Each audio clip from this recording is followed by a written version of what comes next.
कलमा शहादत सुनकर अंगूठे आंखों पर फेरना अजान के अंदर कैसा है। चुनांचे अजान और इकामत में अशहदु अन्ना मुहम्मद रसूलुल्लाह जब कहा जाता है तो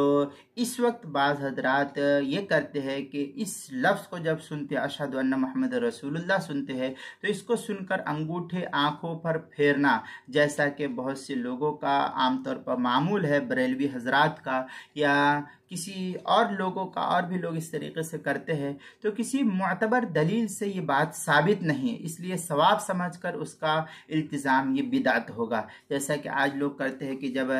मुअज्जिन कहता है अशहदु अन्ना मुहम्मद रसूलुल्लाह, तो लोग इस तरीके से करते हैं और ऐसा करके ऐसा चूमते हैं, ऐसा करते हैं। तो ये इस्लाम में नहीं है, किसी मुअतबर दलील से ये साबित नहीं है। इस तरीके से इसको इबादत समझ करके करना ये बिदअत है, नहीं करना चाहिए।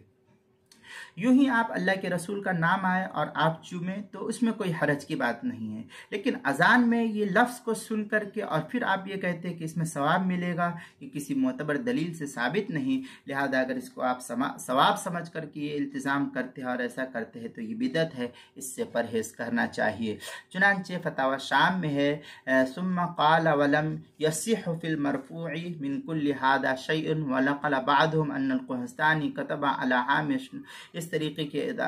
इबारत जो है बिल अज़ान व अम्मा बिल इक़ाम फलम यूजद बादल इस्तिक़साई, ये इबारत जो है फतावा शामी की जो ज़करिया बुगदीपुर देवबंद का हिंदी नुस्खा उसकी दूसरी जिल्द सफ़ा 68 और जो बैरूत का छपा हुआ नुस्खा उसकी दूसरी जिल्द सफ़ा 63, फतावा दारुल उलूम देवबंद उसकी दूसरी जिल्द सफ़ा 90, किताबुल मसाइल उसकी पहली जिल्द सफ़ा 260 पर भी इसको नकल किया गया है, वहाँ देख सकते हैं।